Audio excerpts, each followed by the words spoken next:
Hello students, welcome to आव्या classes. आव्या classes में आपका बहुत बहुत स्वागत है। और आप लोग रे ऑप्टिक्स में काफ़ी इशू फेस करते हैं, सो इसलिए मैं रे ऑप्टिक्स का यहाँ पर प्रॉब्लम लेकर के आया हूँ, उसका वीडियो लेकर के आया हूँ। सो इसमें बेसिकली हम लोग 3 टॉपिक्स को डिस्कस करेंगे रे ऑप्टिक्स के। पहला होगा कंसेप्ट रिफ्लेक्शन ऑफ लाइट, दूसरा होगा रिफ्रैक्शन ऑफ लाइट और तीसरा होगा लेंस। और जो नेक्स्ट वीडियो होगा उसमें हम लोग प्रिज्म, इंस्ट्रूमेंट, आई लेंस और ये सारे कंसेप्ट को भी डिस्कस करेंगे। सो आइए बिना समय गवाए हुए हम लोग रिफ्लेक्शन ऑफ लाइट को समझते हैं। मैं ये मानता हूं कि आपको बेसिक आइडिया होगा, इसलिए हम लोग इस वीडियो को थोड़ा फास्ट वे में कवर करेंगे। सो देखो, रिफ्लेक्शन ऑफ लाइट को यहाँ पर दिखाया गया है और जो एंगल ऑफ इंसिडेंट होता है उसको हम लोग आई से दिखाते हैं, एंगल ऑफ रिफ्लेक्शन को आर से दिखाते हैं। ये दोनों एंगल आपको नॉर्मल लाइन से लिया जाता है, नॉर्मल लाइन जो कि बाउंड्री के परपेंडिकुलर होता है। और पहला जो लॉ है वो लॉ ऑफ रिफ्लेक्शन बोलता है angle of incidence is equal to angle of reflection. Second जो इंपॉर्टेंट कंसेप्ट है कि after reflection velocity, wavelength and frequency of light ray remain same. तो आपको मालूम है कि वेलोसिटी डिपेंड्स करता है केवल रिफ्रैक्टिव इंडेक्स म्यू पर, वेलोसिटी होता है c by mu. So clearly, और जो फ्रीक्वेंसी है वो एक सोर्स का प्रॉपर्टी है और v is equal to n lambda से यदि ये भी चेंज नहीं हो रहा, ये भी चेंज नहीं हो रहा, तो लैम्डा भी चेंज नहीं होगा। लेकिन इंटेंसिटी डिक्रीज होता है, रिफ्लेक्शन के बाद इंटेंसिटी डिक्रीज होता है।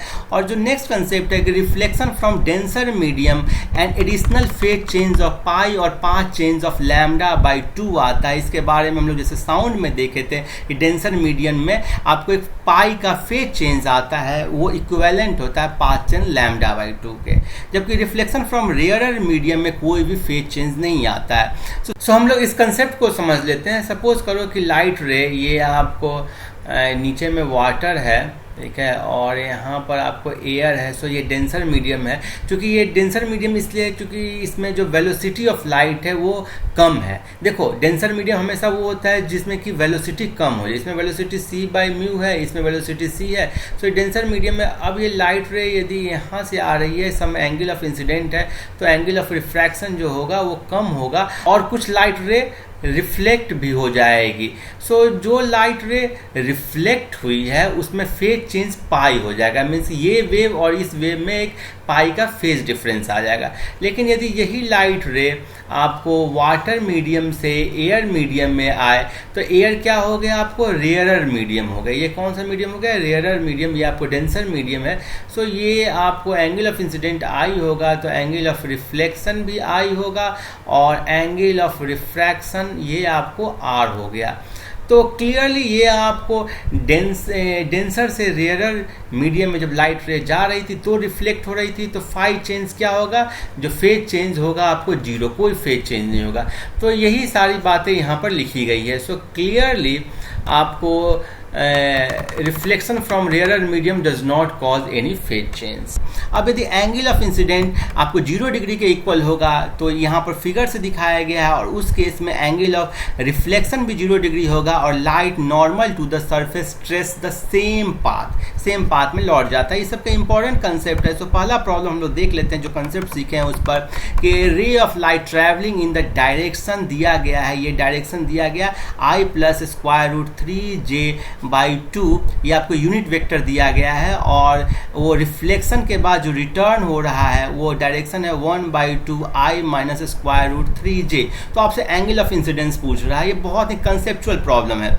अब देखो कि आपको एंगल ऑफ इंसिडेंस के लिए आपको थीटा निकालना है। आपको मालूम है कि angle of incidence, angle of reflection same होता है। सो यदि इन दोनों के बीच का आप एंगल निकाल लोगे तो मेरा काम बन जाएगा। सो मैं इसको वेक्टर a माना, मैं इसको वेक्टर दूसरे वाले को मैं वेक्टर b माना, इसका डॉट प्रोडक्ट लेंगे तो मुझे एंगल मिल जाएगा। अब डॉट प्रोडक्ट लोगे तो एंगल कौन सा होगा, बहुत ही कंसेप्ट है। स्टूडेंट्स यहाँ पर यूजुअली गलती करते हैं। देखो, ये एक इंसिडेंट वेक्टर है तो आपको एंगल या तो टेल टू टेल लोगे या हेड टू हेड लोगे। सो ये जो वेक्टर को आप आगे करोगे तो यहाँ पर ये टेल टू टेल अब हो गया और ये एंगल होगा, ठीक है। सो इन दोनों वेक्टर के बीच का एंगल 180 डिग्री माइनस 2 थीटा होगा, न कि 2 थीटा होगा। सो क्लियरली यहाँ से आप ले लोगे तो ये क्या हो गया, 180 degree minus 2 theta minus cos 2 theta के इक्वल हो गया। इसको सॉल्व कर दिया गया तो 2 theta 60 degree, theta is equal to 30 degree. Clear है, ऑप्शन ए करेक्ट होगा। आगे बढ़ते हैं, नेक्स्ट प्रॉब्लम देखते हैं।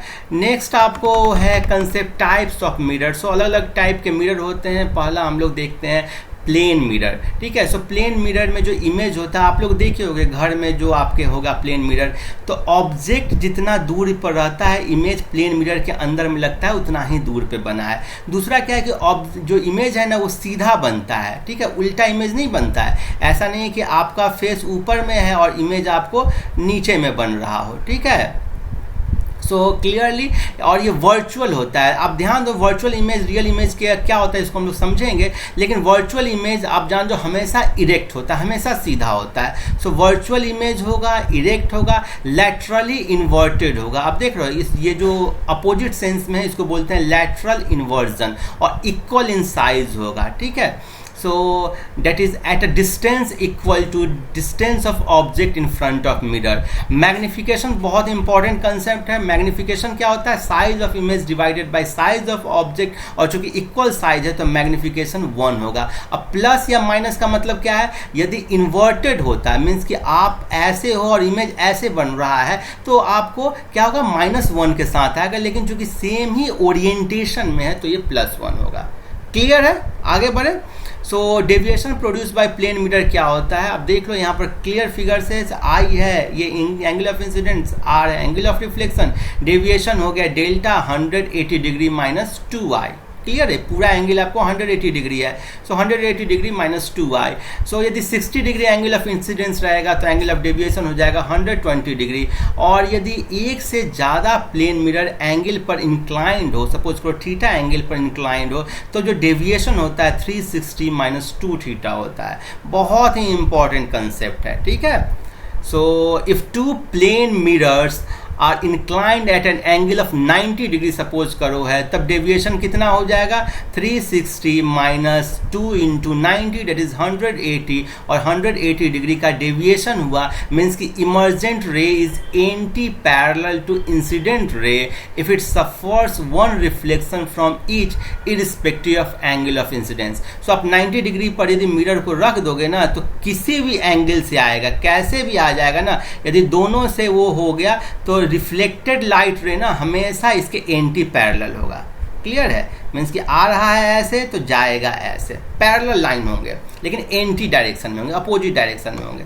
अब इस पर प्रॉब्लम नंबर 2 देख लेते जो कंसेप्ट हम लोगों ने सीखा। 2 plane mirrors are inclined at 70 degree, a ray incident at 1 mirror at an angle theta, after reflection falls on the second mirror and is reflected from there parallel to first mirror, the value of theta is. So students जो सबसे बड़ी गलती करते हैं कि angle theta किससे मान लेते हैं, आपको ये ध्यान देना होगा कि एंगल थीटा हमेशा आपको नॉर्मल लाइन से मानना होगा।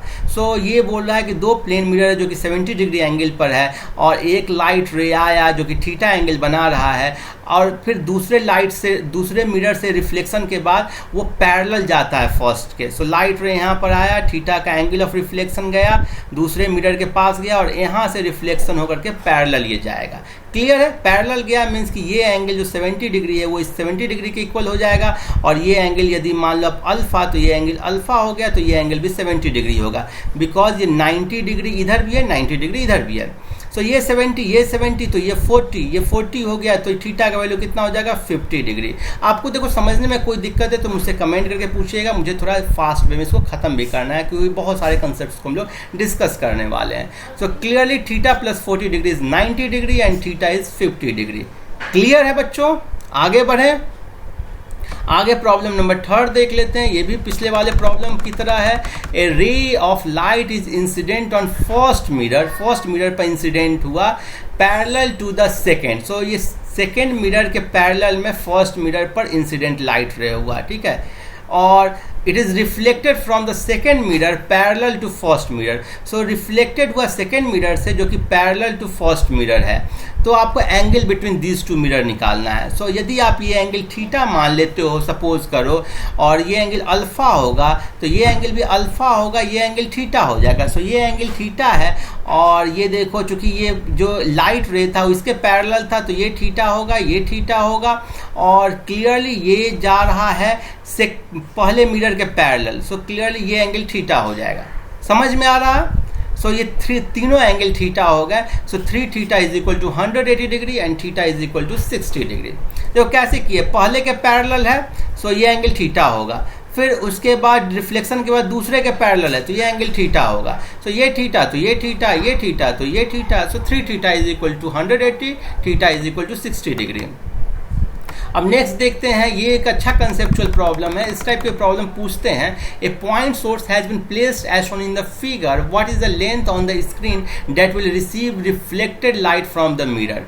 सो ये यहाँ पर सोर्स है, ये मिरर है जो कि ये स्क्रीन से 2h लेंथ पे है और इसका खुद का लेंथ h है, ठीक है, और यहाँ से h लेंथ है। फिगर समझ गए? तो इस सब प्रॉब्लम को अपना कंसेप्ट से बनाओ, ठीक है। आपको angle of incidence is equal to angle of reflection ध्यान देना है। तो ये 45 डिग्री एंगल होगा तो ये 45 डिग्री होगा। ये 45 का मतलब क्या होगा, tan 45 मीन्स कि tan 45 चूंकि 1 के इक्वल होता है तो h प्लस 2h, तो इधर भी हो जाएगा 3h, ठीक है, बिकॉज tan 45 1 के इक्वल हो गया। सिमिलरली यहाँ पर देखो ये एंगल कितना हो जाएगा, tan थीटा, आप देखो ये हो जाएगा tan theta is equal to h by 2h। Clear है? सो यहाँ पर चूंकि यहाँ पर भी एंगल थीटा होगा और ये हो जाएगा tan theta is equal to h by 2h। So clearly यहाँ पर जो लाइट आएगा वो रिफ्लेक्ट होकर यहाँ पर पहुँचेगा और यहाँ पर जो लाइट होगा रिफ्लेक्ट होकर यहाँ पर पहुँचेगा। So clearly length of screen जो कि रिफ्लेक्टेड लाइट रे को रिसीव करेगा वो क्या होगा, 2h होगा। आगे बढ़ते हैं, नेक्स्ट कंसेप्ट देखते हैं, वो है वॉच इन प्लेन मिरर। यदि प्लेन मिरर में आप घड़ी को देखते हो तो क्या टाइम इमेज का दिखता है। सो ये तो आसान है, if real time of watch is A hour, B minute and C second, and यदि ये 11 hour 59 minutes and 60 seconds से कम होगा then time as seen in the image of watch will be, आप 11 hour 59 minutes 60 seconds से इसको घटा दोगे। Like एक एग्जाम्पल से समझाया गया है, 4 घंटे 25 मिनट और 37 सेकेंड है तो आपको उसका इमेज क्या दिखेगा प्लेन मिरर में, तो आप घटा दो सिंपली तो आ जाएगा answer 7 hours 34 minutes and 23 second. So I think ये कंसेप्ट आप लोग काफ़ी अच्छे से समझ गए होंगे। अब हम लोग आगे बढ़ते हैं और नेक्स्ट कंसेप्ट देखते हैं। सो नेक्स्ट कंसेप्ट है रियल एंड वर्चुअल का। सो इसमें दो होते हैं, रियल एंड वर्चुअल ऑब्जेक्ट किसको कहते हैं, रियल एंड वर्चुअल इमेज किसको कहते हैं, और इसके बारे में एक डिटेल में वीडियो बनाया हूँ, आप चाहो तो उसे देख सकते हो। ऐसे मैं यहाँ पर ब्रीफली आपको समझा देता हूँ। देखो ऑब्जेक्ट से क्या होता है, लाइट रे डाइवर्स करता है, ठीक है।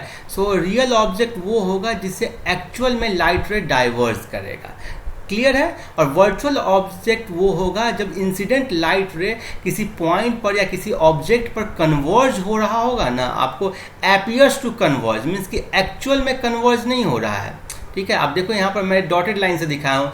सो अपीयर्स टू कन्वर्ज होता है तो उसको वर्चुअल ऑब्जेक्ट बोलते हैं, और जब लाइट डाइवर्ज होता है तो उसको रियल ऑब्जेक्ट बोलते हैं।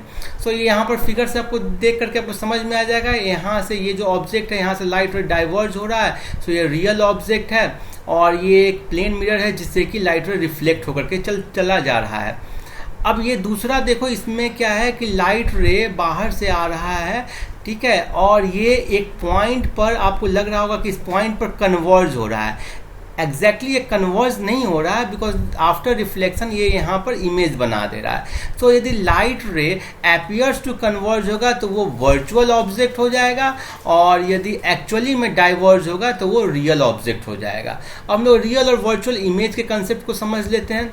तो यहाँ भी यही चीज़ है कि यदि लाइट रे आफ्टर रिफ्लेक्शन और refraction actually meet at a point, यदि लाइट रे एक्चुअली में मीट होता है किसी पर्टिकुलर पॉइंट पर तो हम उसको रियल इमेज बोलते हैं, बिकॉज इमेज के फॉर्मेशन के लिए लाइट रे को वहाँ पर क्या होना चाहिए, मीट होना चाहिए। लाइक इस फिगर में आप देख सकते हो लाइट रे पैरेलल लाइट रे आ रही है और रिफ्लेक्शन के बाद यहाँ पर एक्चुअली में मीट हो गया तो इमेज फॉर्म क्या होगा, रियल में फॉर्म होगा। लेकिन यदि लाइट रे किसी पर्टिकुलर पॉइंट से appears to diverge होगा देन इमेज वर्चुअल इमेज होगा। तो यहाँ पर आपको रियल इमेज बनता है। और यदि मैं वर्चुअल इमेज के बारे में बात करूँ तो देखो यहाँ पर जो फर्स्ट फिगर है इसमें लाइट रे ऐसे आई और रिफ्लेक्ट होकर के यहाँ से चली गई, लेकिन ये लाइट रे अपीयर हो रही है कि ये पर्टिकुलर पॉइंट से डाइवर्ज हो रही है, ठीक है। सो ऐसे ही देखो यहाँ पर भी ये लाइट रे आपको फील होगा कि इस पर्टिकुलर पॉइंट से डाइवर्ज हो रहा है, तो डाइवर्ज हो रहा है इसलिए आप बोल सकते हो वर्चुअल इमेज है। क्लियर है, समझ गए आप। अब जो नेक्स्ट कंसेप्ट है वो है रोटेशन ऑफ प्लेन मिरर।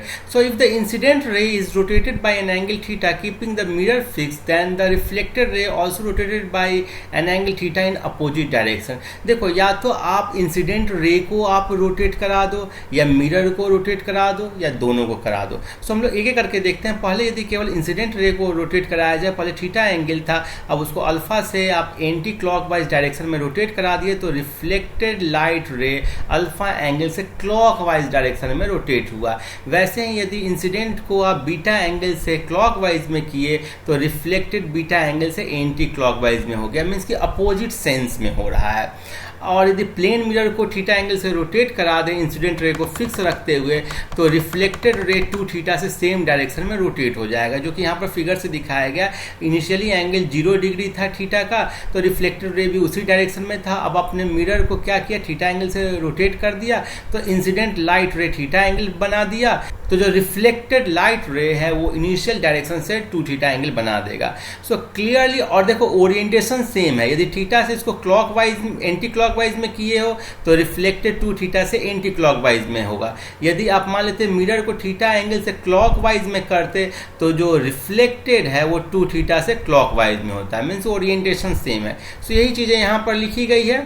आप यदि केवल इंसिडेंट लाइट रे को रोटेट किए क्लॉकवाइज से तो एंटी क्लॉकवाइज में हो गया, और मिरर को यदि क्लॉकवाइज से किए तो 2 थीटा क्लॉकवाइज ही हुआ। ठीक है, अब एक इस पर प्रॉब्लम देख लेते हैं, फिर जो नीट का प्रॉब्लम आया है उसको देख लेंगे। ये आपको प्रॉब्लम नंबर 7 है। Figure shows the plane mirror on to which a light ray is incident. If the incident light ray is turn by 10 degree and mirror by 20 degree, then the angle turned by reflected rays. So 10 degree से incident इस तरफ गया तो reflected आपको 10 degree से anti clockwise होगा, और यहाँ पर मिरर आपको 20 डिग्री से इस डायरेक्शन में रोटेट हुआ है, सो रिफ्लेक्टेड लाइट रे 40 डिग्री से इस डायरेक्शन में हो जाएगा। ठीक है, आपको ये कंसेप्ट क्लियर होना चाहिए। सो नेट जो आया वो क्या हो गया, 30 इस डायरेक्शन में। सो 30 degree rotation in clockwise sense, answer क्या हो जाएगा, बी हो जाएगा। बहुत ही आसान कंसेप्ट था और आसान प्रॉब्लम था। और एक नीट का प्रॉब्लम देख लेते हैं इस पर, जो कि नीट 2017 से पूछा गया है। A beam of light from a source L is incident normally on a plane mirror. ठीक है, बीम ऑफ लाइट है जो कि प्लेन मिरर ऐसे रखा गया था, उस पर नॉर्मली इंसिडेंट हुआ। ठीक है, ऐसे आया होगा और फिर ऐसे ही फिर रिटर्न हो गया होगा। ठीक है, और ये x डिस्टेंस पर है। सो ये डिस्टेंस क्या है, मेरा x है। The beam is reflected back as a spot on the scale place just above the source L। यहाँ पर आपको सोर्स ये L था। When the mirror is rotated through an small angle theta, the spot of light is found to move through a distance y on the scale. So mirror को अपने theta angle से rotate कर दिया, तो ये जो spot था ना वो ऊपर में y लेंथ से आ रहा है स्केल में। ठीक है, y से ये शिफ्ट हो गया है। तो आपसे पूछ रहा है कि एंगल थीटा क्या है। तो क्लियर है, यदि ये थीटा एंगल से आप रोटेट किए हो तो रिफ्लेक्टेड लाइट रे आपको 2 थीटा से इसी डायरेक्शन में रोटेट हो जाएगा। सो क्लियरली ये एंगल क्या हो जाएगा, 2 थीटा। हम लोग देखे भी अभी। सो और ये बोल रहा है स्मॉल, देखो small angle theta. So small angle के लिए tan 2 थीटा आपको 2 थीटा के अप्रॉक्सीमेटली इक्वल होगा, और tan 2 थीटा आपको कितना के इक्वल हो जाएगा, देखो या बोल सकते हो 2 theta is approximately equal to tan 2 theta, और tan 2 थीटा हो गया y बाई x के equal. So clearly 2 theta is equal to y by x and theta is equal to y by 2x। देखो कंसेप्ट आपको clear होंगे तो problem सारे बनते चले जाएंगे। आगे बढ़ते हैं और देखते हैं नेक्स्ट कंसेप्ट है speed of image in plane mirror. Plane mirror में इमेज का स्पीड क्या होता है। देखो आपने ऑब्जर्व भी किया होगा, मिरर की तरफ आप यदि u वेलोसिटी से जाओगे तो इमेज आपकी तरफ u वेलोसिटी से जाएगा। क्लियर है। So when object moves with speed u towards or away from the plane mirror, the image also moves towards or away with speed u. So आप इसके towards जाओगे मिरर के तो इमेज भी mirror के towards आएगा। But the relative speed क्या होगा, relative speed of image with respect to object क्या होगा, 2u होगा। सो आपको ये कैसे आया, देखो v speed of object with respect to image, यही हो गया speed of object with respect to image. और ये हो जाएगा speed of object with respect to ground minus speed of image with respect to ground. तो speed of object with respect to ground यदि u लोगे तो माइनस u, या u opposite direction में है इसलिए ये माइनस साइन के साथ आ जाएगा। इधर वाले को आपने पॉजिटिव ले लिया तो इधर वाला निगेटिव साइन के साथ होगा और ये 2u हो जाएगा। तो ये एक इंपॉर्टेंट कंसेप्ट है जो पूछता है। अब यदि मान लेते हैं कि मिरर मूव किया और ऑब्जेक्ट स्टेशनरी है तो क्या हुआ। सो यहाँ पर देखो, यहाँ पर दिखाया गया कि मिरर मूव कर रहा है और ऑब्जेक्ट स्टेशनरी है तो इमेज 2u से उसी डायरेक्शन में मूव करता है जिस डायरेक्शन में मिरर मूव करता है। So when mirror moves towards stationary object with speed u the image will move with speed 2u। अब यदि दोनों मूव कर गए तो क्या होगा। सपोज करो कि यहाँ पर आपने मिरर ले लिया, ये ऑब्जेक्ट इस तरफ u से गया और ये आपको u से गया, इसकी तरफ एक दूसरे की तरफ u से गया, तो इमेज पर दोनों का इंडिविजुअल इम्पैक्ट देख लो। इसके कारण इम्पैक्ट क्या होगा, इधर तरफ u हो जाएगा और इसके कारण इम्पैक्ट क्या होगा, इधर तरफ 2u हो जाएगा। इन दोनों को जोड़ दो, क्या हो जाएगा, 3u हो जाएगा। सो ऐसे करके कुछ भी चेंज करेगा आप कर लोगे। जैसे सपोज करो कि ये आपको इसकी तरफ जा रहा है और ये इसकी तरफ जा रहा है। ये सपोज करो कि v1 से जा रहा है, ये v2 से जा रहा है, तो इमेज का पूछ देगा वेलोसिटी। तो इसके कारण कर देना, ये टुवार्ड्स जा रहा है मिरर के तो ये भी मिरर के टुवार्ड्स जाएगा। क्लियर है। सो ये हो जाएगा v1 से इधर और ये इधर तरफ जा रहा है तो इसके कारण ये 2v1 से जाए 2v2 से जाएगा। सो नेट स्पीड इसका क्या हो जाएगा, 2v2 माइनस v1। क्लियर है। सो ऐसे करके आप सारे प्रॉब्लम सॉल्व कर सकते हो इसके। अब हम लोग देख लेते हैं image by two inclined plane mirror. So when two plane mirrors are inclined at angle theta तो कितना इमेज बनेगा, नंबर ऑफ इमेज क्या बनेगा वो देखो यहाँ पर इसे 2 के लिए दिया गया है। देखो ये एक ऑब्जेक्ट है, इसका एक इमेज यहाँ पर बना। क्लियर है। अब ये जो इमेज बना ना, ये वाले मिरर के लिए ऑब्जेक्ट का काम किया तो ये इमेज I3 बना देगा। सिमिलरली ये जो I2 इमेज है वो इसके लिए ऑब्जेक्ट का काम किया तो ये I4 बना देगा। सो ऐसे करके नंबर ऑफ इमेजेस, ऐसा नहीं है कि जितना नंबर ऑफ मिरर हो उतना ही बनता है, ज़्यादा भी बनते हैं। सो नंबर ऑफ इमेजेस निकालने का तरीका क्या है कि यदि इंक्लिनेशन थीटा दिया गया तो 360 बाई थीटा निकालो। क्या निकालोगे, 360 बाई थीटा निकालोगे और ये देखोगे कि इवन है कि ऑड है। यदि ये इवन है, ठीक है, तो नंबर ऑफ इमेजेस हो जाएगा 360 बाई थीटा माइनस 1। ठीक है। लाइक आप सपोज करो कि थीटा का वैल्यू आप 90 डिग्री ले लो, ऐसा ऐसा है मिरर। ठीक है। और इस केस में आपको नंबर ऑफ इमेजेस निकालना हो तो इसको 90 से डिवाइड कर दोगे तो क्या आ गया, 4 आ गया। 4 एक इवन नंबर है तो 3 हो जाएगा। यदि ऑड है तो फिर 2 चीज़ डिपेंड करता है कि कैसे रखा गया है। एक हो गया कि सिमेट्रिकली प्लेस्ड हुआ है, ये आपको सिमेट्रिक लाइन है। यदि पूरा एंगल थीटा है तो ये एंगल थीटा बाई 2, ये angle theta by 2। So symmetric line पर होगा तो आप लिख दोगे 360 बाई थीटा माइनस 1। और उसके अलावा नॉन सिमेट्रिक लाइन पर हो, यहाँ हो, यहाँ हो, कहीं पर भी हो तो आप क्या लिखोगे, 360 बाई थीटा। अब ये बस ध्यान रखना, मीन्स कि इवन के केस में या ऑड सिमेट्रिकल के केस में 360 बाई थीटा माइनस 1 होता है, बाकी आपको 360 बाई थीटा होता है। ठीक है। सो यही चीज़ें देखो यहाँ पर लिखा गया है, इवन के केस में लिखा गया, सिमेट्रिकली प्लेस्ड के केस में लिखा गया। और यदि कुछ भी नहीं दिया जाएगा तो आपको सिमेट्रिकली मानना है। ठीक है। इफ़ नथिंग इज सेड, कुछ भी नहीं कहा गया तो आप सिमेट्रिकली मान लोगे। और एसिमेट्रिकली प्लेस्ड हुआ मीन्स कि ये देखो ये एंगल अलग अलग है ना, सिमेट्रिक लाइन पर तो प्लेस्ड नहीं है। एक से एंगल अल्फा बना रहा है, एक से बीटा बना रहा है, इक्वल एंगल नहीं बना रहा है, तो 360 बाई थीटा हो जाएगा। अब यदि थीटा का वैल्यू आप देखो 0 डिग्री रखोगे तो क्या होगा, तो 360 by theta that is 360 by 0 that is infinity. So parallel जो रहेगा ना, पैरेलल मिरर्स, वो कितने इमेज बनाएगा, इनफाइनाइट इमेज बनाएगा। कैसे, इसका इमेज एक यहाँ बन गया, फिर ये ऑब्जेक्ट आ गया तो यहाँ बन गया, ये फिर ऑब्जेक्ट बन गया तो यहाँ बन गया। मीन्स कि जस्ट जो इमेज है वो दूसरे मिरर के लिए ऑब्जेक्ट का काम करता जाएगा और इनफाइनाइट इमेज बन जाएगा। सो अब देखो थीटा यदि 72 डिग्री लोगे, इसमें एक बहुत अच्छा कंसेप्ट है। थीटा यदि 72 डिग्री लोगे तो ये आ गया 5 आ गया।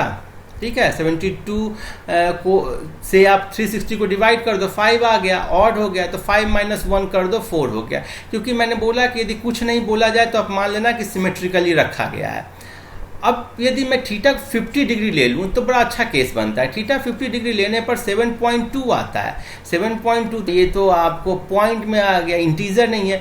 तब आप क्या करोगे, इसका ग्रेटेस्ट इंटीजर ले लोगे। ग्रेटेस्ट इंटीजर मीन्स कि वो इंटीजर जो इससे जस्ट छोटा है और इंटीजर है।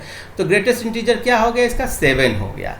इससे जस्ट छोटा इंटीजर क्या हो गया, 7 हो गया। तो 7 माइनस 1 दैट इज 6 कर दोगे। क्लियर है? मीन्स कि आप ऐसे समझो कि n जो निकाल रहे हो ना 360 बाई थीटा का ग्रेटेस्ट इंटीजर -1 करके निकाल रहे हो।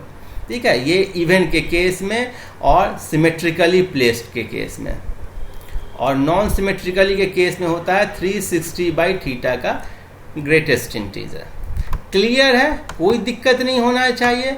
अब ये अलग अलग कुछ एग्जांपल्स आपको दिए गए हैं स्टेटमेंट्स की, अलग अलग एंगल के लिए देखो सिमेट्रिकली और एसिमेट्रिकली के लिए क्या आ रहा है। जब भी देखना है कि 360 बाई थीटा आप देखो इवन है तो कोई अंतर नहीं है, इवन है कोई अंतर नहीं है। फिर आप देखो यहाँ पर देखो इवन है कोई अंतर नहीं है।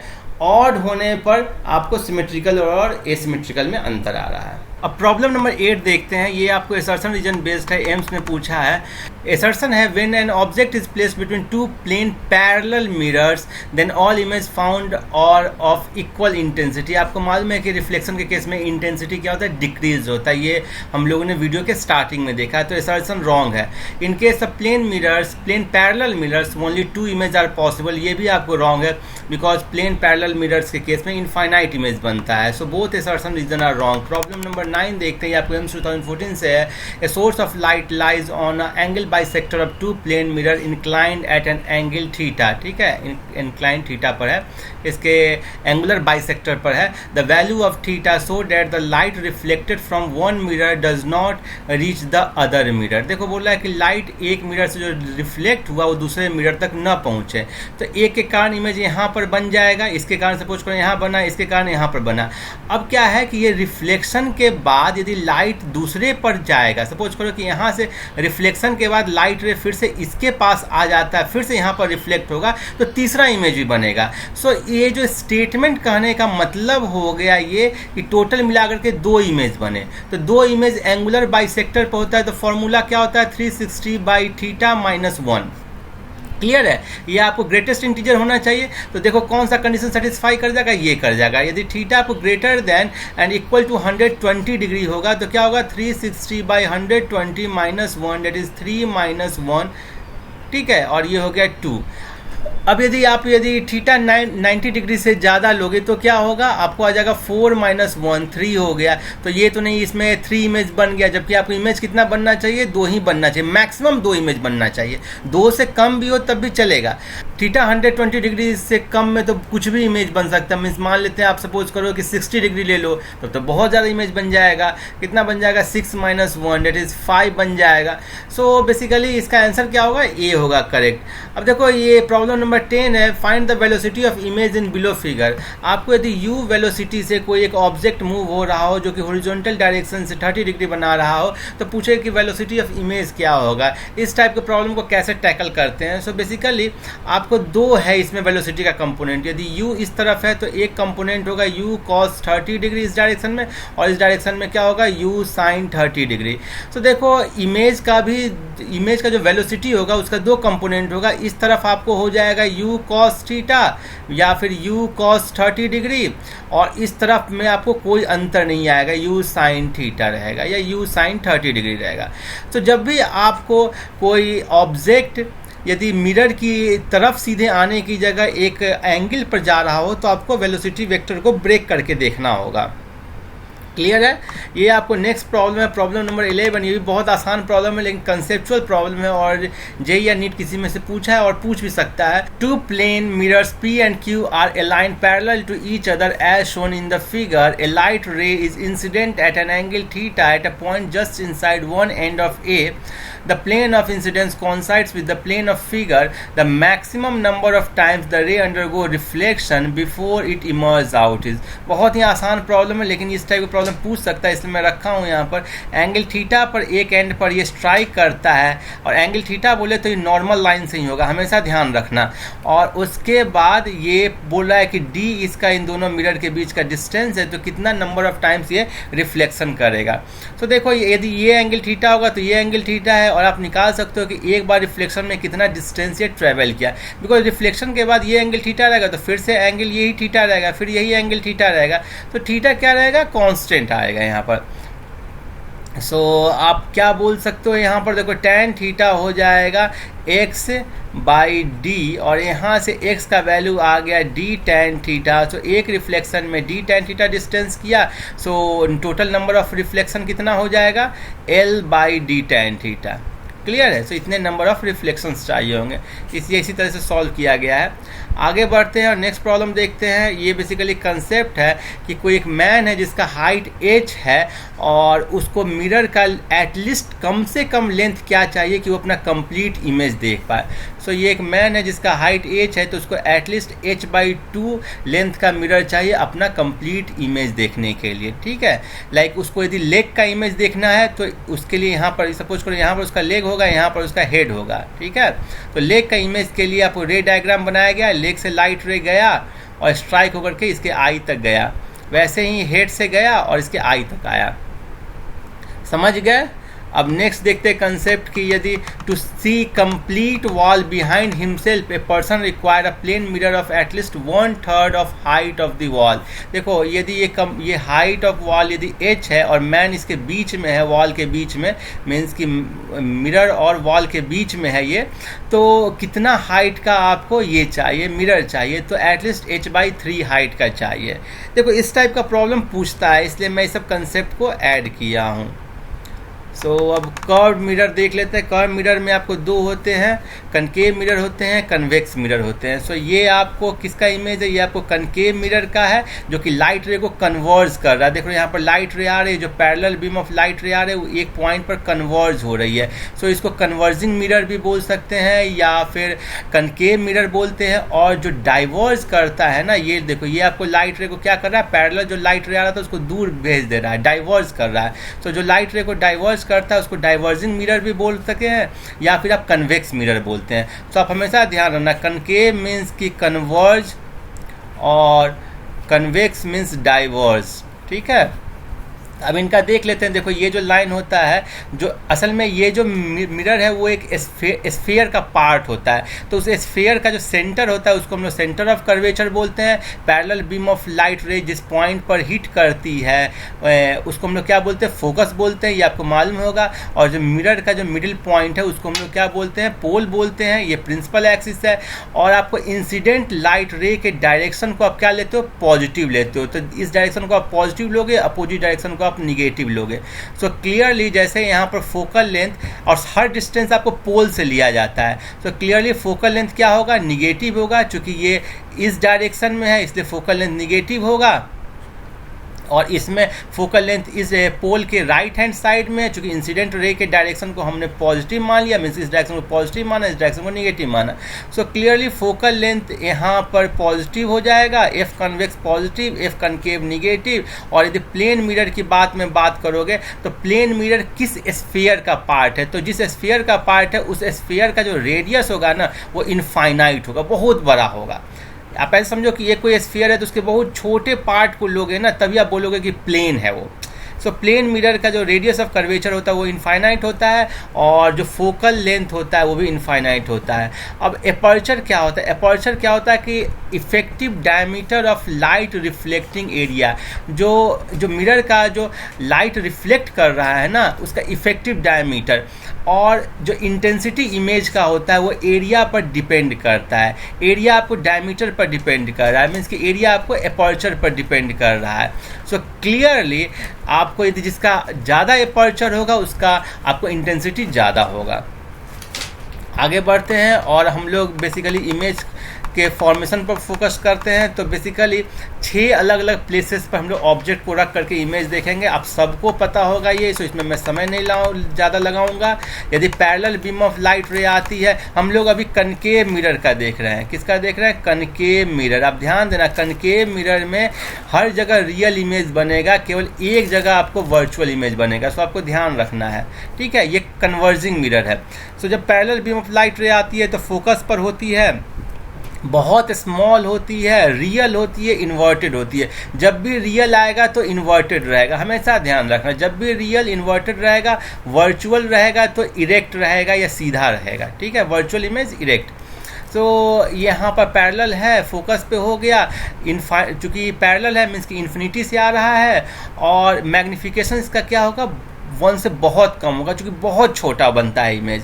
फिर दूसरा होता है आपको ऑब्जेक्ट ना बियॉन्ड सेंटर ऑफ कर्वेचर है, मीन्स कि हम लोग इन्फिनिटी से चलते चलते आ गए हैं, लेकिन सेंटर ऑफ कर्वेचर से पीछे ही है। सेंटर ऑफ कर्वेचर आपको मालूम है, ये जो मिरर जिससे आपको स्फीयर का पार्ट है उसका सेंटर। उस केस में देखो इमेज क्या बन रहा है? इन्वर्टेड है, रियल है, ठीक है, साइज उसका छोटा है। और किसके बीच में बन रहा है? फोकस और सेंटर ऑफ कर्वेचर के बीच में। सो इमेज फॉर्म हुआ फोकस और सेंटर ऑफ कर्वेचर के बीच में। आपको मालूम है सेंटर ऑफ कर्वेचर का डिस्टेंस होता है 2f के इक्वल। क्या होता है? 2f। और जब मैग्निफिकेशन क्या हो जाएगा? वो 1 से छोटा होगा, मीन्स कि ये डिमिनिश्ड होगा, छोटा होगा। लेकिन चूंकि इमेज उल्टा है, तो आप यदि पॉजिटिव या नेगेटिव साइन के साथ लिखोगे तो कैसे होगा? तब हो जाएगा m is greater than -1 but m is less than 0। सो ये दोनों चीज़ हो जाएगा, -1 m लेस देन 0। सो ये एग्जैक्टली आप यदि पॉजिटिव और नेगेटिव साइन के साथ लिखोगे तो ये होगा, अदरवाइज आप मॉड के टर्म में लिखोगे तो ये होगा, ठीक है। अब यदि ऑब्जेक्ट को सेंटर ऑफ कर्वेचर पर प्लेस किया जाए तो देखो इमेज फिर रियल होगा, इन्वर्टेड होगा, और ये सेंटर ऑफ कर्वेचर पे ही इमेज भी बनेगा। सो देख रहे हो, बस real, inverted, centre of curvature पे बना। फिर होगा कि सेंटर ऑफ कर्वेचर और फोकस के बीच में रहे, तो अब क्या होगा कि इमेज का साइज बड़ा होना शुरू होगा और ये सेंटर ऑफ कर्वेचर से आगे बनेगा, means beyond centre of curvature बनेगा। तो v ग्रेटर देन 2f यदि ये आपको ऑब्जेक्ट लेंथ हुआ सेंटर ऑफ कर्वेचर और फोकस के बीच में, और बड़ा हो रहा है, लेकिन ये क्या हो रहा है? आपको रियल है इसलिए इन्वर्टेड है। तो रियल है, इन्वर्टेड है, और बड़ा है इसलिए m ग्रेटर देन 1 हो गया। फिर यदि प्रिंसिपल फोकस पे रखेंगे तो इस केस में क्या होगा? आपको इन्फिनिटी पे इमेज बनेगा। इन्फिनिटी पर इमेज बनने के कारण हम लोग बोल देंगे ये क्या होगा? हाईली इनलार्ज्ड होगा, रियल होगा, इन्वर्टेड होगा, ठीक है। सो m क्या हो जाएगा? इन्फिनिटी हो जाएगा, v इन्फिनिटी हो जाएगा, u आपको क्या है? f है। अब यदि ऑब्जेक्ट प्लेस्ड हुआ प्रिंसिपल फोकस और पोल के बीच में, ठीक है, हम लोग इसको लेते लेते इसको इन्फिनिटी से लाएं और फिर अब क्लोज लेते आए हैं, मीन्स कि फोकस को भी अब क्रॉस कर दिया है, तो इस केस में केवल वर्चुअल बनता है। बहुत इंपॉर्टेंट है, इस केस में वर्चुअल इमेज बनता है। क्यों? क्योंकि जो लाइट रे जो जाती है, जो रे डायग्राम को हम लोग यूज़ कर रहे हैं, वो कभी एक दूसरे से मीट नहीं करेगी। आपको मैंने बताया वर्चुअल इमेज कब होता है? जब light ray appears to diverge. So light ray यहाँ से क्या हो रहा है? डाइवर्ज हो रहा है, ऐसा फील हो रहा है। सो क्लियरली इस केस में आपको वर्चुअल होगा, इरेक्ट होगा और हाईली इनलार्ज होगा। सो m ग्रेटर देन 1 होगा। ध्यान दो, m क्या होगा? Greater than 1। अब formation of image form by convex mirror. Convex mirror हमेशा वर्चुअल और इरेक्ट बनाता है, ध्यान देना, हमेशा वर्चुअल इरेक्ट बनाता है, कहीं भी रख दो। लाइक यदि ऑब्जेक्ट को इन्फिनिटी पर प्लेस करोगे तो फोकस पर बनेगा, देखो फोकस पर बना, और चूंकि वर्चुअल है क्योंकि लाइट रे यहाँ से डाइवर्ज करता हुआ इस पॉइंट से फील हो रहा है, क्लियर है। और चूंकि ये वर्चुअल है तो इरेक्ट होगा, सीधा होगा, बहुत छोटा बनता है, हाईली डिमिनिश्ड होगा। सो m वेरी लेस देन 1 हो जाएगा।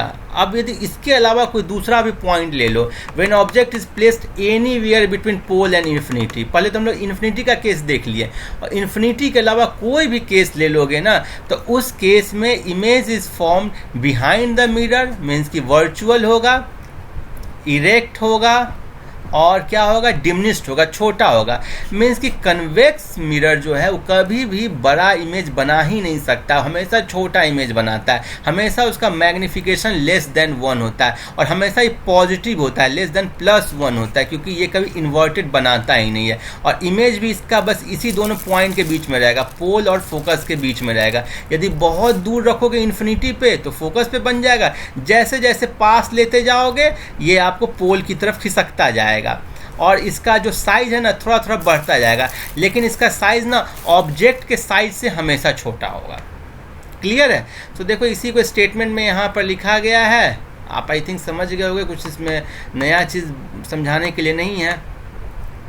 और ये एक इम्पॉर्टेंट है, for convex mirror maximum image distance is it's focal length. आपको मालूम है फोकस से लेकर के पोल के बीच में बनता है, सो मैक्सिमम जो इसका होगा इमेज डिस्टेंस वो फोकल लेंथ होगा, जबकि कनकेव मिरर के केस में मिनिमम डिस्टेंस 0 होगा real object and real image के बीच में। जब वो सेंटर ऑफ कर्वेचर पे होता है तो इमेज भी सेंटर ऑफ कर्वेचर पर बनता है, ठीक है, real. So clearly minimum distance इसमें क्या होगा, 0। इस पर एक बार सवाल भी पूछा है। हम लोग आगे बढ़ते हैं, नेक्स्ट कंसेप्ट देखते हैं। नेक्स्ट आपको एम्स 2011 का प्रॉब्लम है, प्रॉब्लम नंबर 12। ये आपको असर्शन रीजन बेस्ड है। असर्शन है magnification of a convex mirror is always positive. एकदम करेक्ट है, मैग्निफिकेशन ऑफ कन्वेक्स मिरर जो होता है ऑलवेज पॉजिटिव भी होता है और लेस देन 1 होता है, ठीक है। और कनकेव मिरर में भी बोथ पॉजिटिव और निगेटिव, ये भी बिल्कुल करेक्ट है। कनकेव मिरर का जो मैग्निफिकेशन है वो आपको पॉजिटिव भी हो सकता है जब वो वर्चुअल इमेज बनाता है, और निगेटिव होगा जब वो रियल इमेज बनाता है। सो अब फिर रीज़न दे रहा है, it depends on the sign convention chosen. देखो ये स्टेटमेंट अपने आप में करेक्ट तो है। देखो मैग्निफिकेशन डिपेंड करता है कि आप साइन कन्वेंशन क्या लिए। यदि ऊपर वाले जो आप है इसको आप पॉजिटिव साइन के साथ ले रहे हो, तो जो नीचे की तरफ है आपको इन्वर्टेड इमेज है वो निगेटिव साइन के साथ आएगा। सो ये डिपेंड कर रहा है साइन कन्वेंशन पर ही, बट एक्चुअल में रीज़न ये नहीं है।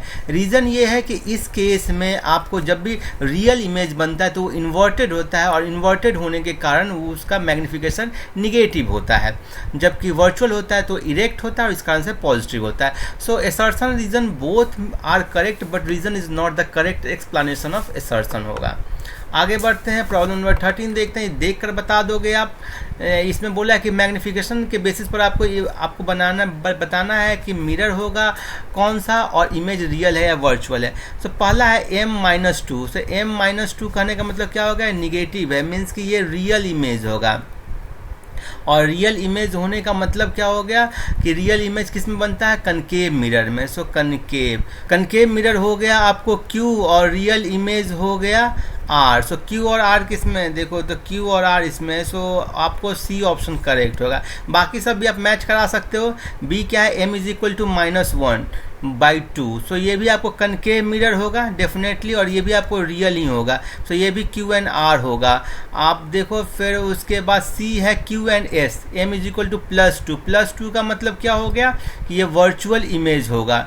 सो S तो होगा ही, और देखो +2 है, +2 मतलब क्या हो गया कि वर्चुअल हो गया।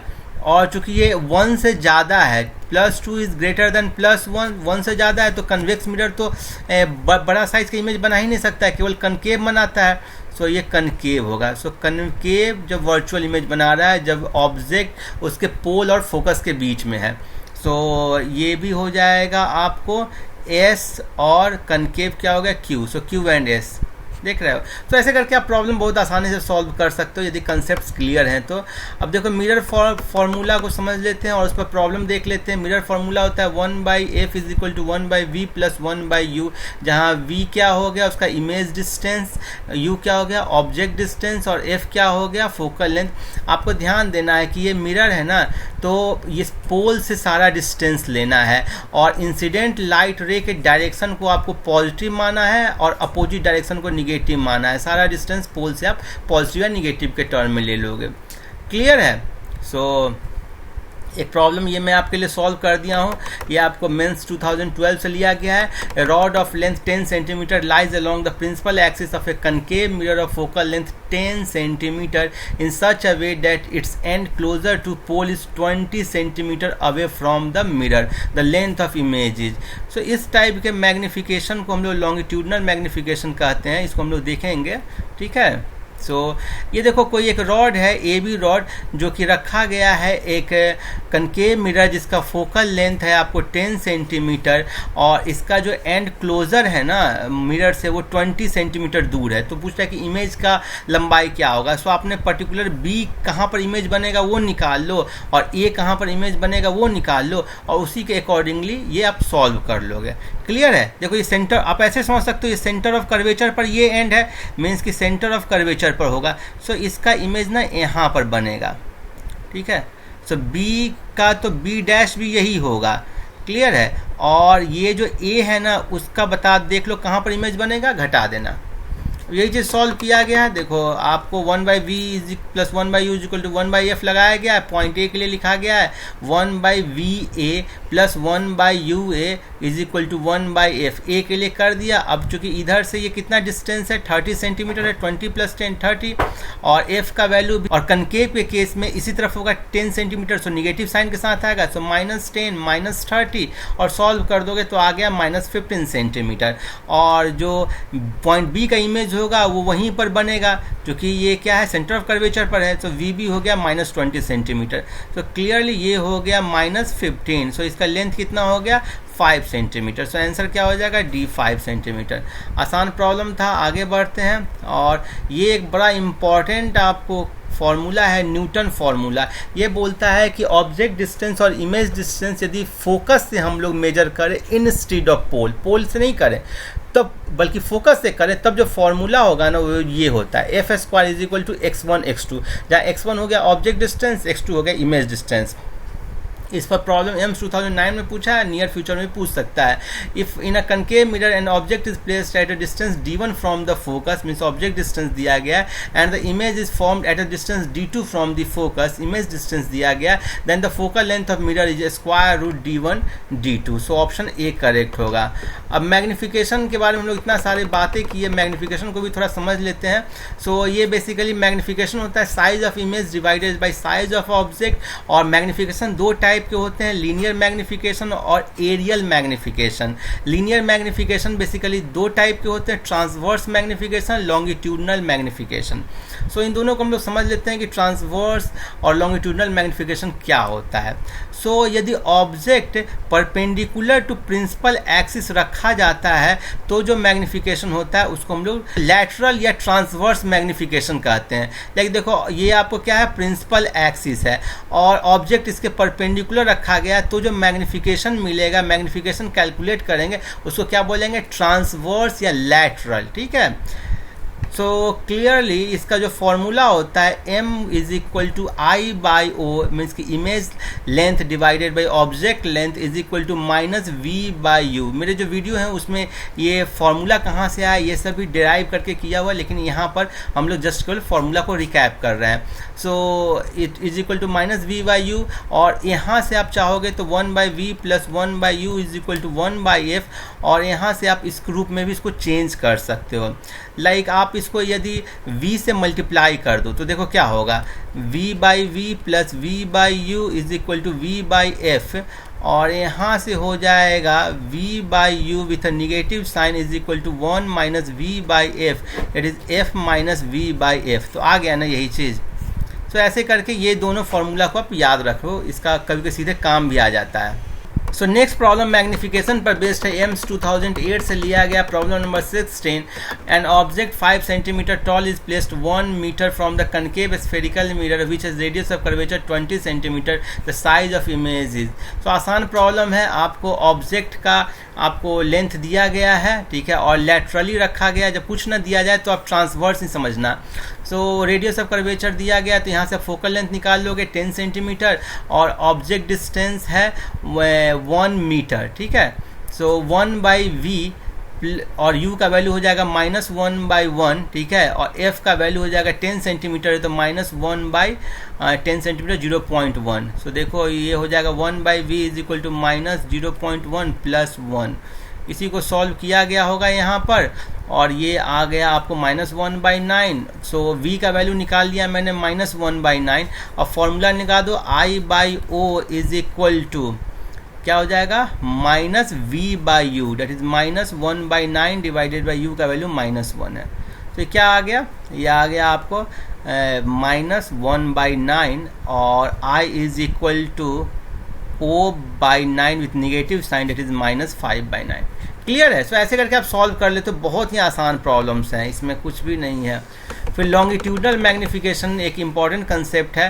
When object lies along the principal axis, यदि प्रिंसिपल एक्सिस के अलोंग लाई करेगा, ठीक है, मीन्स कि जो रॉड ऐसे रखा हुआ था ना, उस रॉड को गिरा दिए हो, तो तब जो मैग्निफिकेशन होता है उसको लॉन्गिट्यूडनल मैग्निफिकेशन कहते हैं। और इसको निकालने का वही तरीका है, जैसे ये रॉड है जिसका लेंथ 1 है और 2 है, सो आप 2 का इमेज पहले निकाल लो तो आ गया 2 1 का इमेज पोजीशन निकाल लो तो क्या आ गया 1 तो इसका लेंथ, इमेज लेंथ क्या हो जाएगा, इन दोनों को घटा दोगे। सो मैग्निफिकेशन हो गया I/O is equal to -V2 - V1 divided by U1 - U2। Clear है। सो ऐसे करके आप निकालोगे, इनका लेंथ घटा लिए, डिवाइड कर दिए इसके लेंथ से, और आगे में निगेटिव साइन लगा दिए, क्योंकि क्या हो गया, ये इन्वर्टेड बन रहा है। अब यदि ऑब्जेक्ट स्मॉल होता है ना, तब बहुत इंपॉर्टेंट कंसेप्ट है।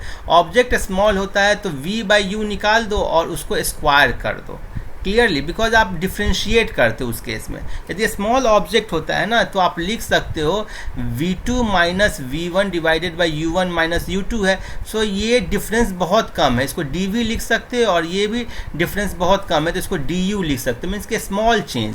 और 1/V + 1/U is equal to 1/F है, इसको आप डिफ्रेंशिएट करोगे तो क्या होगा, -1/V² dV -1/U² du is equal to 0, और यहाँ से आ जाएगा dV/du is equal to -V² clear है। सो यही से आया है फॉर्मूला। और ये लेंथ ऑफ इमेज को आप कर सकते हो m into length of object. So length of object हो गया V/U² इंटू LO। क्लियर है। अब V/U का आपको फॉर्मूला मालूम है तो उसको आप अप्लाई कर दोगे। इस पर एक प्रॉब्लम देख लेते हैं, प्रॉब्लम नंबर 17 जो कि एम्स 2009 से पूछा गया है। ठीक है, ये आपको वही फॉर्मूला पूछा है। Short linear object of length L lies along the axis of concave mirror of focal length F at an distance D from the pole of mirror, the size of image is nearly. तो simple ये formula है। देखो इसका length L दिया गया है तो कितना हो जाएगा F बाई, और डिस्टेंस इसका D है, मीन्स ऑब्जेक्ट डिस्टेंस क्या है D है, तो F/D - F का होल स्क्वायर इंटू L।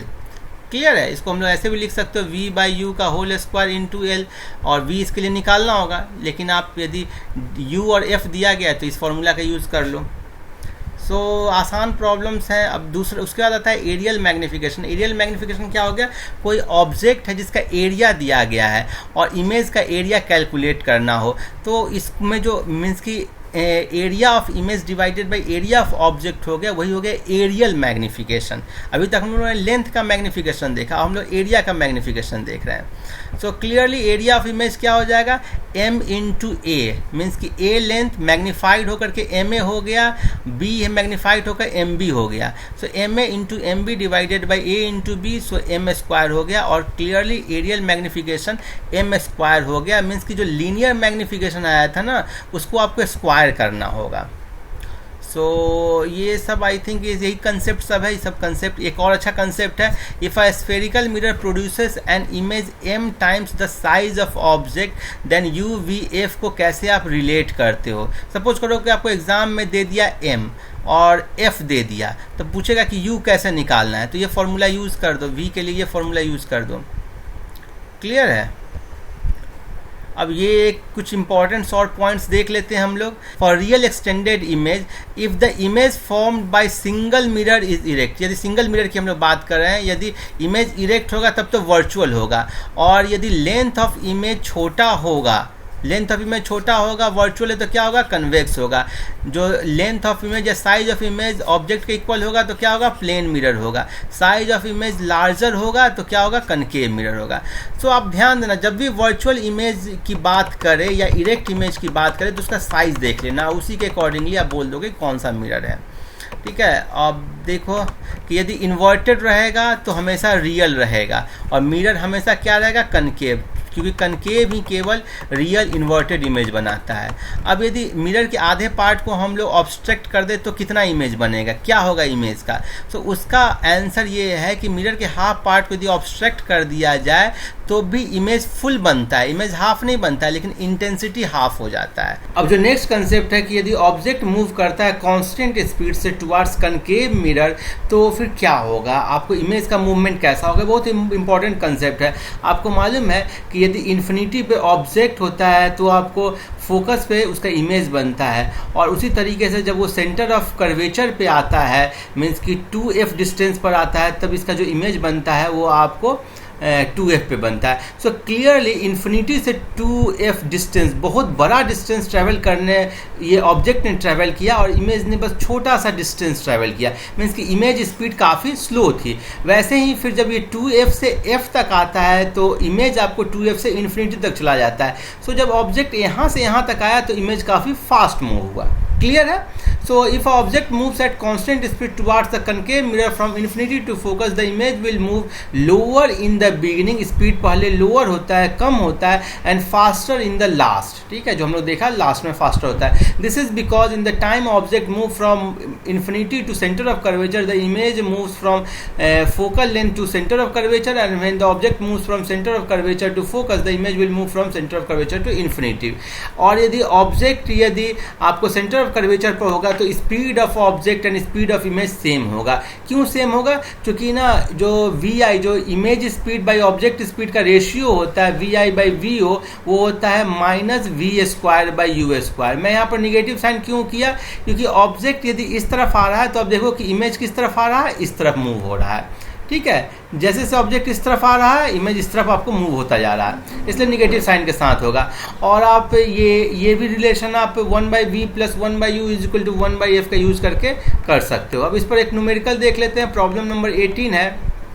ये बोल रहा है कि एक पॉइंट ऑब्जेक्ट है जो प्रिंसिपल एक्सिस के लॉन्ग कनकेव मिरर और फोकल लेंथ 12 में मूव कर रहा है।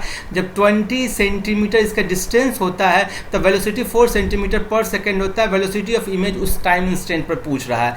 बहुत ही आसान आपको ये प्रॉब्लम है। क्या है कि आप पहले 1/v plus 1/u is equal to 1/f करके आप निकाल लो कि जब डिस्टेंस 20 सेंटीमीटर होगा तो उसका इमेज क्या होगा, v कहाँ पे बनेगा। सो उसका यूज़ करके मैंने निकाल लिया कि v is equal to -30 means कि 30 सेंटीमीटर आपको मिरर के फ्रंट में बनेगा। अब ये फॉर्मूला लगा दो, ठीक है, और ये फॉर्मूला लगा दिए। ऑब्जेक्ट वेलोसिटी दिया गया 4 सेंटीमीटर पर सेकेंड, सो -9 सेंटीमीटर पर सेकेंड हो गया।